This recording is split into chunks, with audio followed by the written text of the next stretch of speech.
Muy buenas noches, estimados estudiantes del técnico laboral en auxiliar jurídico. Nos encontramos en nuestra segunda sesión sincrónica de nuestra guía de aprendizaje denominada Introducción al Derecho Penal. El día de hoy continuaremos desarrollando algunos conceptos importantes con respecto a el derecho penal, conceptos y nociones. El día de hoy entonces también, además de finiquitar con estas situaciones, o podríamos decirlo que aspectos de introducción o aspectos introductorios de la guía de aprendizaje, pues vamos a tratar de empezar a tocar lo que conocemos como los principios del derecho penal. Entonces, para efectos de poder desarrollar de manera muy didáctica nuestra guía de aprendizaje, vamos a compartir unas diapositivas que ya han sido preparadas previamente.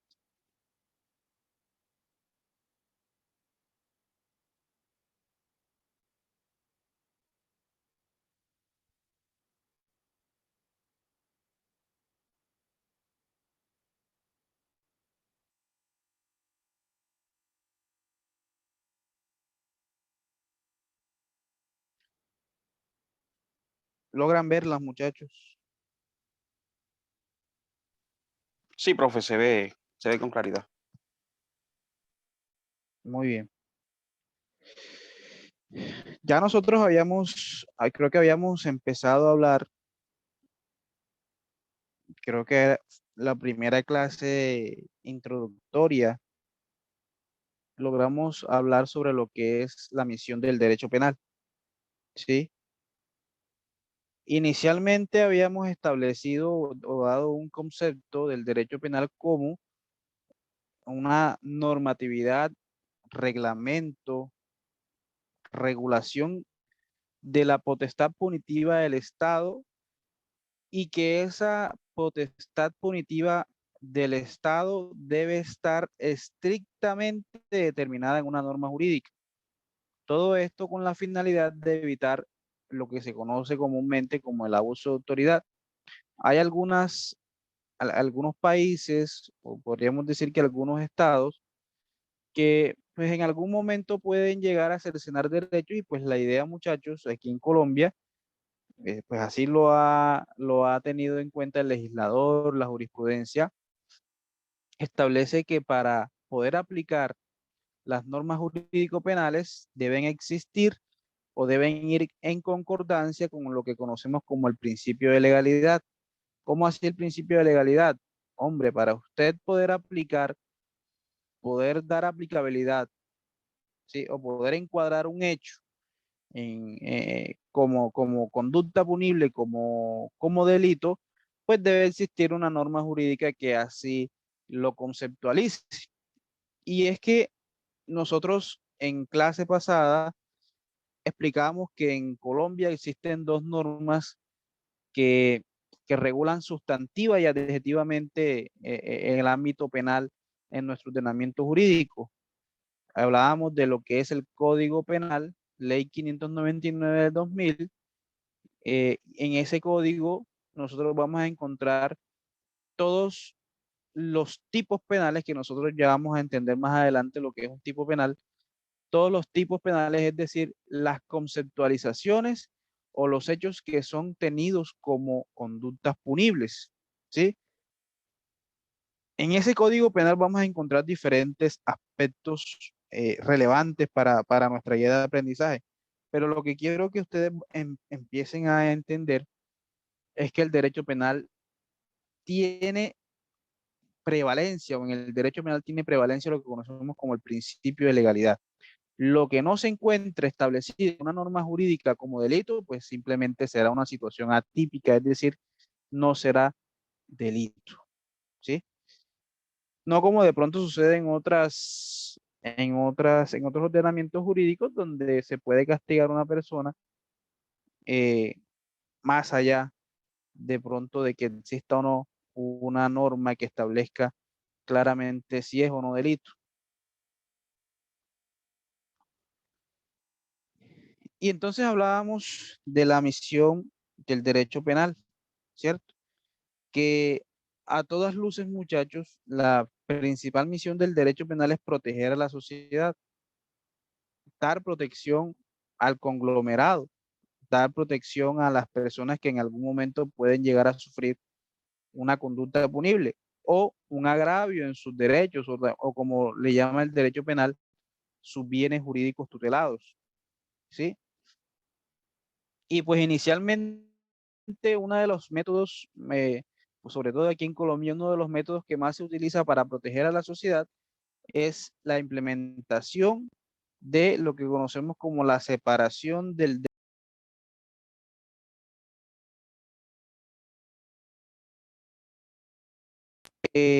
comúnmente como la prisión, ¿sí? Porque es que la medida de aseguramiento, o podríamos decirlo, la medida de aseguramiento eh, es en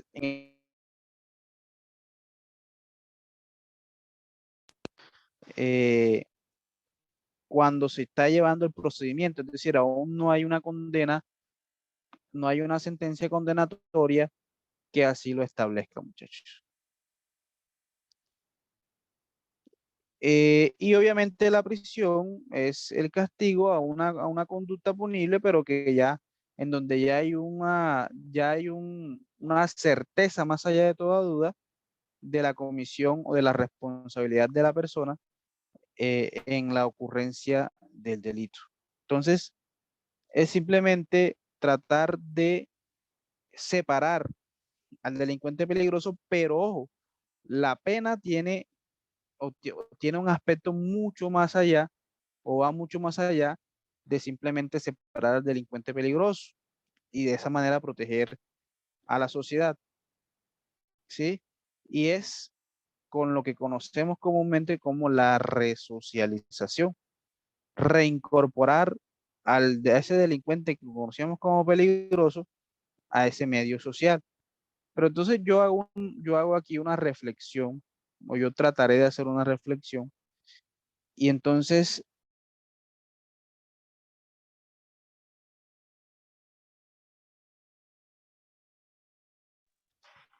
¿será que realmente la prisión eh, es un método efectivo para poder eh, cambiar una persona o por lo menos cambiar la sociedad? ¿Qué me dicen ustedes, muchachos? Buenas noches, profesor, y para todos los compañeros. José Medina. Buenas noches, José. Buenas noches. Gracias, profe. Profe, la verdad, ahora mismo como estamos en Colombia y en todas las cárceles del mundo, la resocialización es más que todo como un nombre que se le puede dar a las personas que están ahí dentro, pero en realidad es de claro conocimiento de todo que una persona que entra a una cárcel sale peor de como entró. Y solamente porque todos los que están dentro están puro delincuente, están rodeados de puro delincuente y tiene que estarse defendiendo de todo de lo que sucede dentro. Entonces, una persona que entre, mm, por decir algo, que hizo, que cometió cualquier ilícito menor, cuando entra ya, que es condenado, que es juzgado, cuando sale, sale peor y sale con todo lo que está allá. Y para resocializar otra vez nuevamente con la sociedad cuesta mucho, profesor, porque es que por las cárceles, ahí, si hubiese una resocialización de verdad, tendría que estar las cárceles, pues, intervenidas en el sentido de que con el estudio, con otro tipo de personas, una persona que se van a resocializar dentro de un penal, tienen que estar aparte de otras personas que están como ellos, que tienen que estar estudiando y, por ejemplo, le pongo un ejemplo, nosotros acá afuera, una persona de bien está con personas de bien y ahí no hay nada, pero una persona de bien se junta con un bandido, con una persona mala, créame que también va para allá esos mismos. Entonces yo pienso que él, como lo que le rodea de lo que estamos rodeados, y si están rodeados de puro bandido ahí dentro, créame que ahí sí no hay ninguna resocialización.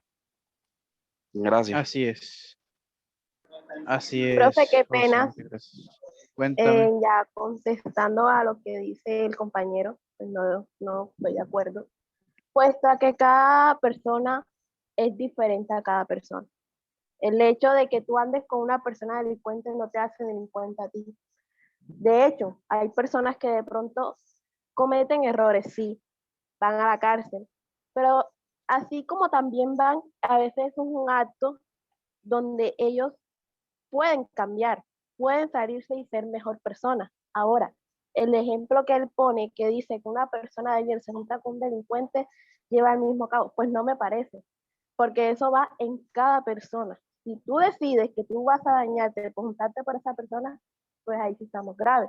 Pero conozco personas que de pronto necesitan una segunda oportunidad y que no somos nadie para juzgar, ni mucho menos para negarles esa oportunidad a esa persona, porque uno puede que salga mejor persona. Entonces, la resolución creo que sí sería un buen, pues, diálogo ahí, digo yo acá. Muy bien. ¿Qué más? ¿Algún aporte? Bueno, todos los puntos de vista que ustedes hagan aquí están perfectos. Cada quien maneja sus argumentos, cada quien tiene sus ideas, hace su análisis de lo que realmente podría llegar o no a ser una pena como la de prisión. Pues en este caso, como conocemos en el ámbito penal, una privativa de la libertad en centro carcelario. eh, pues cada quien tiene su opinión. A ver, las reglas de la experiencia nos enfocan, o por lo menos en cuanto a lo que ha venido sucediendo en el ámbito carcelario, pues pocas son eh, las luces que puede dejar, más que todo por el sistema penitenciario colombiano, porque no podemos de pronto compararnos con otras cárceles o con otros sistemas de otros países. Primero, hacinamiento, eh, diferentes situaciones que pues hacen difícil que ese proceso de resocialización se haga como debería ser. Recuerden que a veces la norma jurídica es hermosa, pero yendo a la práctica falta mucho, ¿cierto? Pero entonces yo hago otro análisis y pues no está mal separar al delincuente peligroso, ¿sí? Porque es que hay personas, muchachos, y se los digo con conocimiento de causa, hay personas que realmente se dedican a delinquir, ¿sí? Y esa persona que tiene como, podríamos decirlo, como labor el delinquir, y ustedes me disculparán que diga que me refiero así porque es que es así, esa persona realmente necesita ser separada porque va a causar un daño pues a la sociedad como tal. Pero ahora, pienso yo, y eso es un análisis que de pronto debería hacerse el sistema penitenciario, el sistema penal colombiano, y y ni siquiera el sistema penal, sino el ordenamiento jurídico y el sistema estatal. ¿Será que de pronto una persona que tenga oportunidades, que tenga acceso a educación, a salud, a vivienda, ¿sí? Por lo menos dignas, creen ustedes que tendría la necesidad de salir a delinquir? Perfecto lo que acaba de referir la compañera Jenny y el compañero José.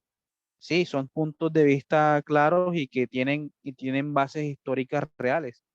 Que hay personas que de pronto son mala influencia para los demás. Sí, suele suceder, aunque también es cierto lo que dice Jenny y que pues cada quien toma sus decisiones, pero ¿por qué dejar librado al azar esa situación de que de pronto puedas tú tener que escoger entre delinquir o no, ¿cierto?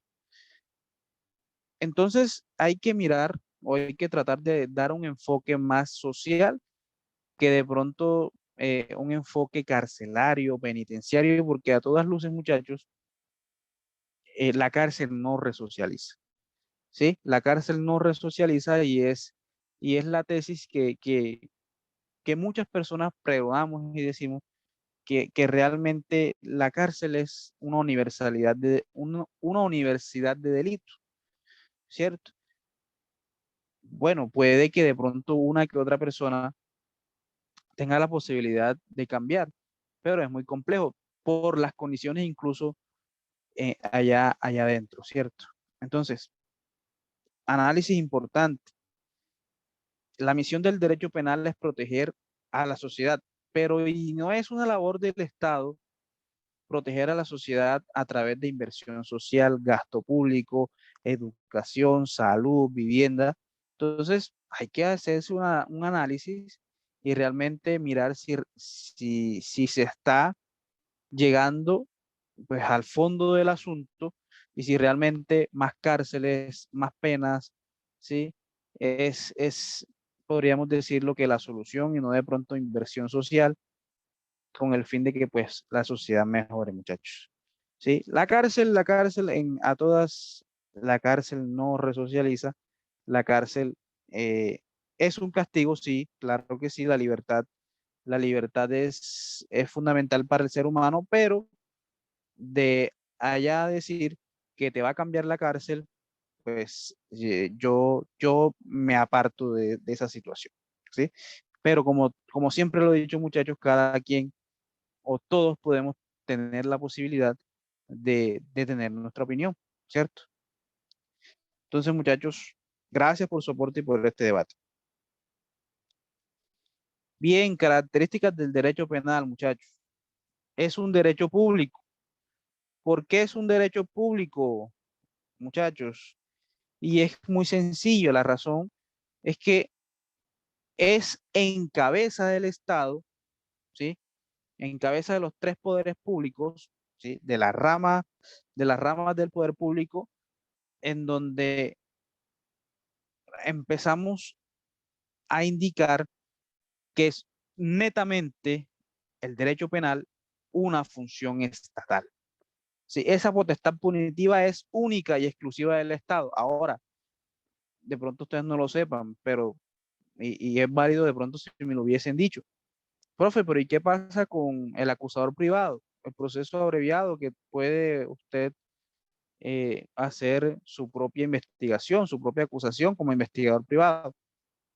Es algo novedoso, pero a todas costas, muchachos, es de derecho público porque miren que eh, iniciemos pensando en quién crea la norma penal. El Congreso de la República, un órgano estatal.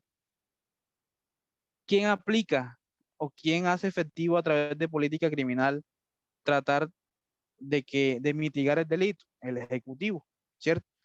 El presidente, los ministros, los alcaldes, los gobernadores, tratan de mitigar el delito, el crimen. Y obviamente, ¿quién administra justicia? ¿Quién condena o quién absuelve? La rama judicial del poder público. Ahora, es de derecho público sobre todo porque cuando hablamos de derecho penal, la única que tiene la facultad de investigar y de acusar, en este caso, es la Fiscalía General de la Nación como representante del Estado, ¿sí? Por eso, muchachos, es de derecho público.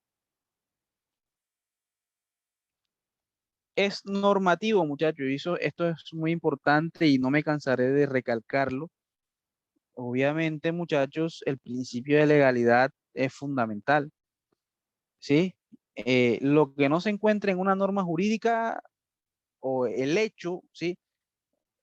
Lo fáctico, vamos a llamarlo así, los hechos que ocurren en el mundo fenomenológico, para poder ser considerados delitos, tienen que cuadrar en una norma jurídica que se conoce como el Código Penal. Por eso es un derecho normativo, muchachos, principio de legalidad. Lo que no se encuentre establecido en una norma como delito, no será delito, será una situación totalmente atípica. Ahora, es valorativo. ¿Por qué es valorativo? Porque es que muy a pesar de que usted cometa homicidio, igual que otra persona, las condiciones concretas dentro de la situación fáctica siempre van a ser distintas, ¿sí? La situación de cada persona será independiente e individual. Por eso es valorativo. El juez de la República debe valorar la situación individual de cada sujeto, muy a pesar de que usted haya actuado en coautoría o en participación, ¿sí? Por ejemplo, y les pongo un caso, puede que de pronto en coautoría se hubiese cometido, por ejemplo, un homicidio, ¿sí? O un hurto, pero supongamos que las condiciones individuales de cada persona procesada son distintas. Uno es padre cabeza de familia, el otro no. Uno tiene antecedentes, el otro no, ¿sí? Entonces, esas situaciones, muchachos, serán valoradas por el juez de la República. Y muy importante, muchachos, es finalista. También se le conoce, muchachos, al derecho penal como la última ratio. ¿Cómo así la última ratio, muchachos? Para usted acudir al derecho penal, usted debe agotar todo lo correspondiente dentro de las otras áreas del derecho. ¿Sí? Vamos con un ejemplo. Supongamos, bueno, no vamos a suponer, hay un delito, la persona que no le otorga o no paga los alimentos, ¿sí? No suministra los alimentos a su hijo, está incurriendo en un delito. ¿Cómo se llama?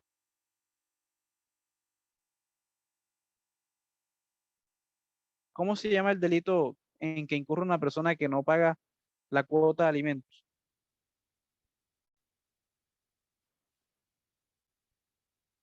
No, Muchachos, profe, ¿me puede hacer la pregunta otra vez? ¿cuál es el delito en que incurre una persona que no paga la cuota de alimentos?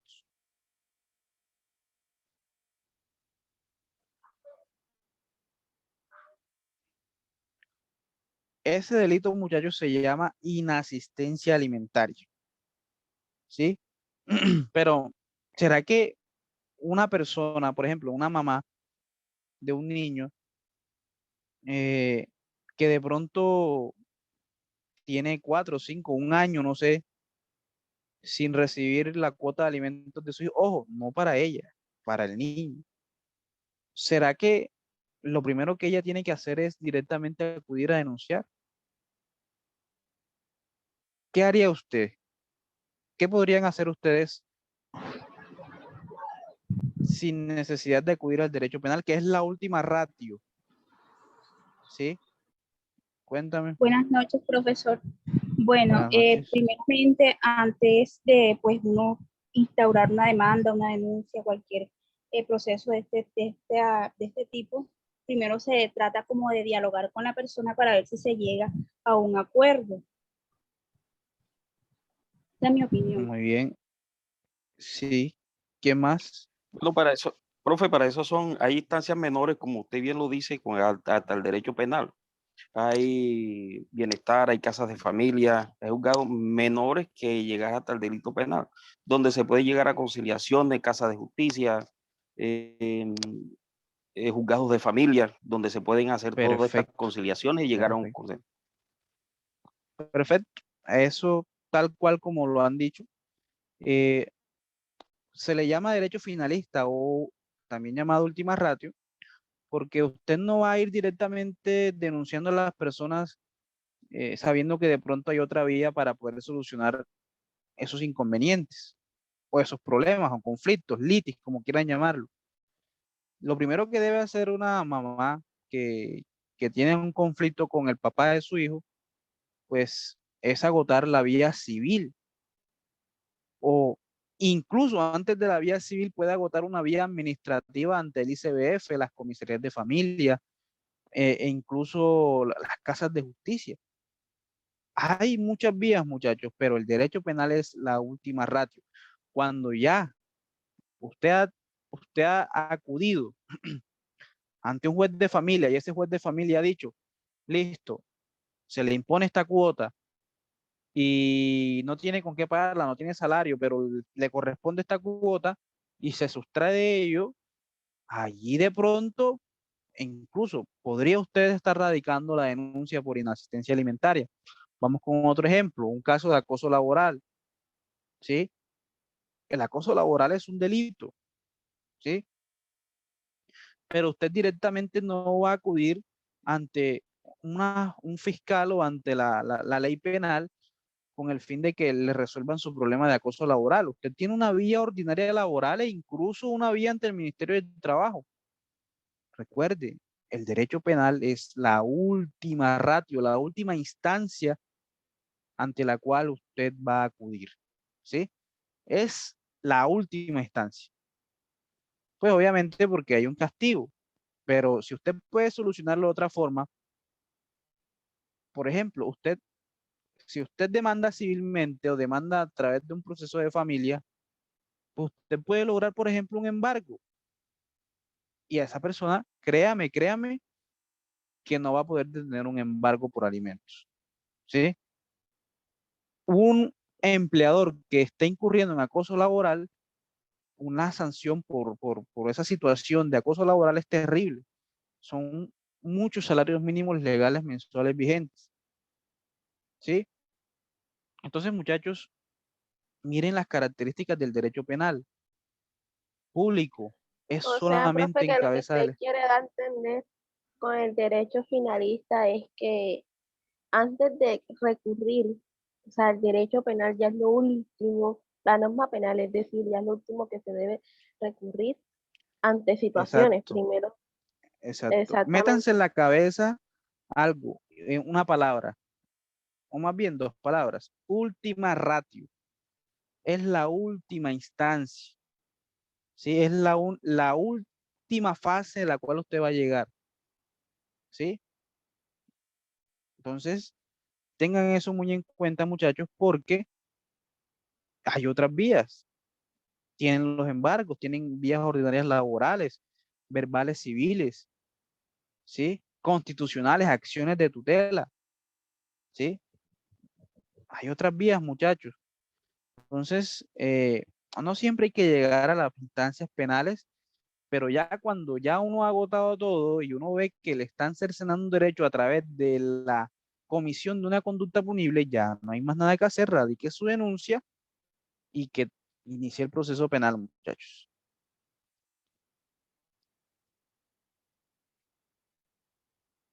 Preguntas hasta aquí, muchachos. No, bien, profe, bien, bien. No, hasta el momento bien, profesor, gracias. Muy bien. Bueno, teniendo en cuenta de que ya nosotros habíamos establecido eh, algunas clasificaciones del derecho penal, e incluso nosotros aquí ya hemos hablado de diversas clasificaciones en introducción al derecho, ¿sí? Y en diferentes guías de aprendizaje, pues hemos hablado de lo que son las clasificaciones del derecho, ¿sí?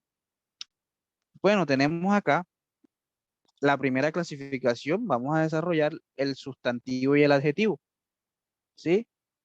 Ya aquí lo habíamos dicho, el derecho sustantivo en el derecho penal es el que se encuentra en la ley 599 de 2000, en donde encontramos conceptos claros con respecto a la conducta punible, a las penas, la medida de seguridad, etcétera, etcétera. Lo que no se encuentra allí, pues no será tenido como conducta punible, ¿sí? Y ojo, es algo taxativo, es decir, una coma, una mala interpretación puede cambiar el sentido del delito, ¿sí?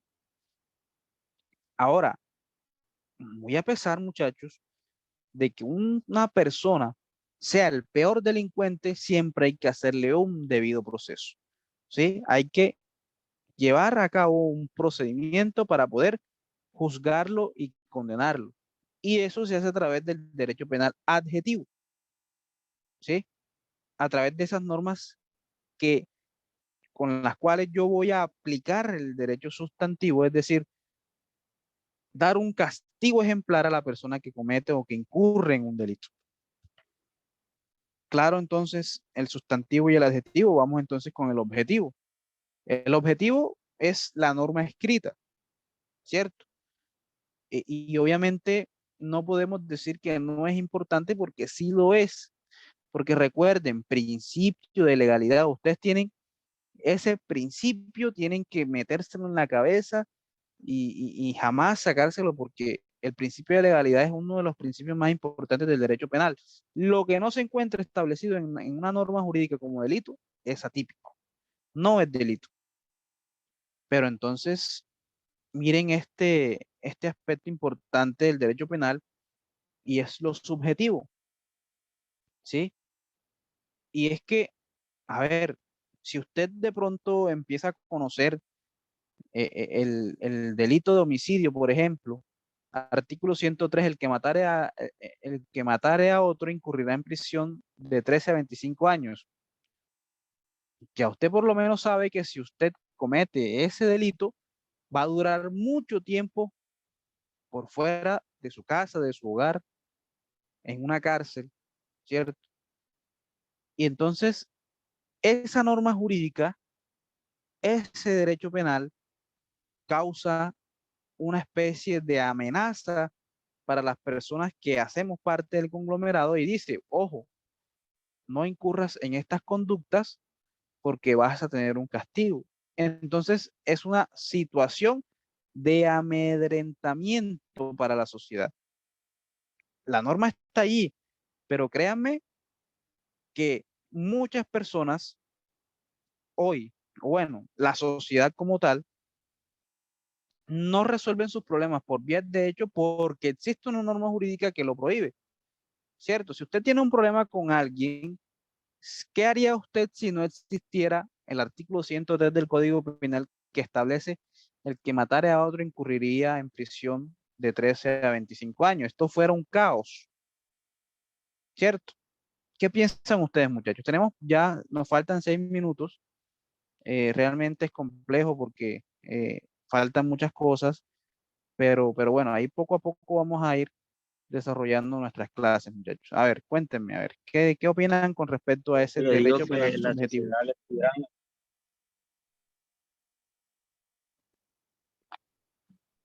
Dime. ¿Sí?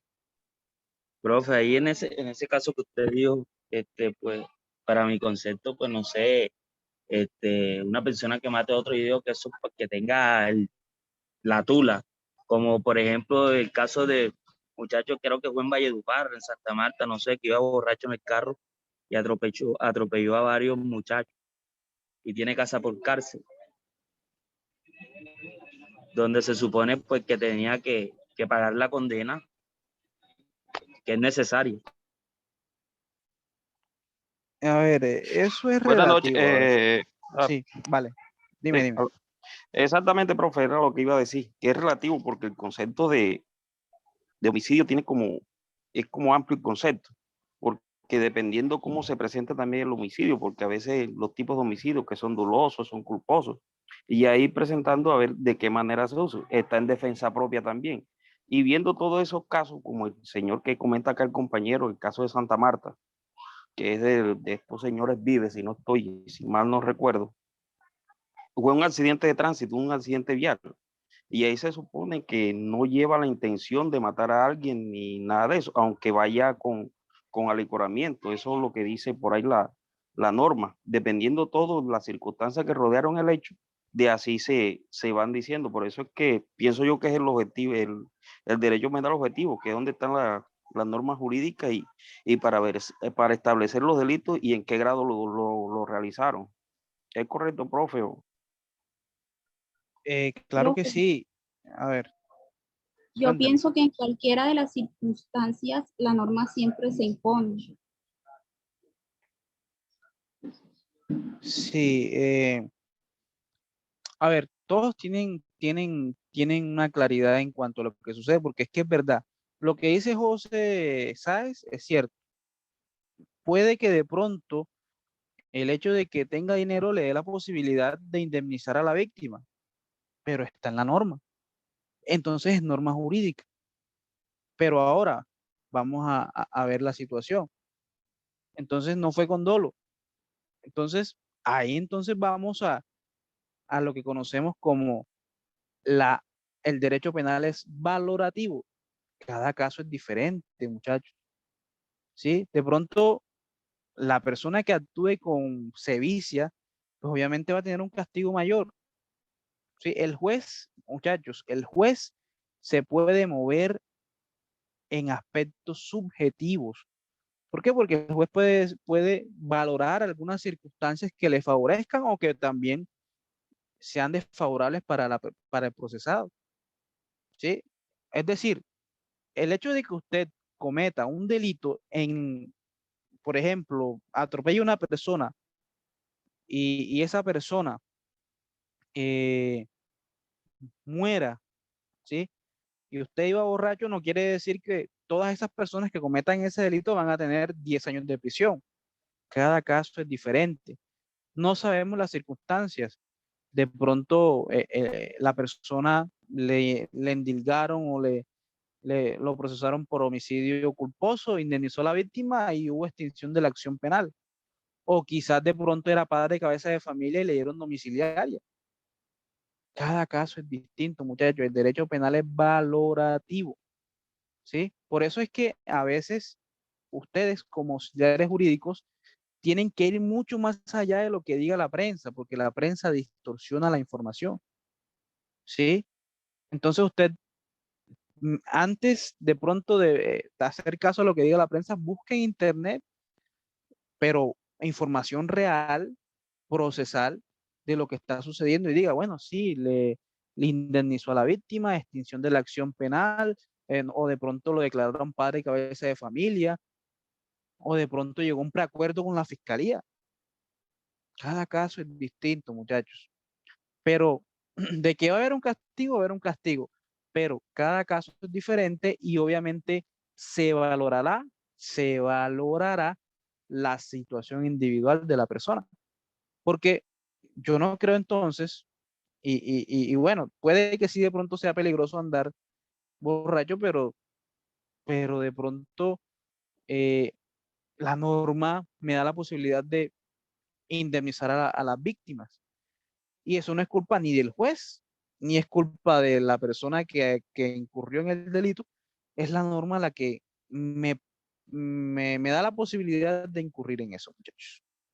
Entonces, muchachos, miren todos estos puntos y recordarles que ya en la plataforma se encuentra el primer taller de nuestra guía de aprendizaje, muchachos. Recordarles que el día de mañana también tenemos clase a las 6:30, 7 de la noche. Entonces, Profe, muchachos, ¿hasta cuándo hay plazo para hacer trabajo?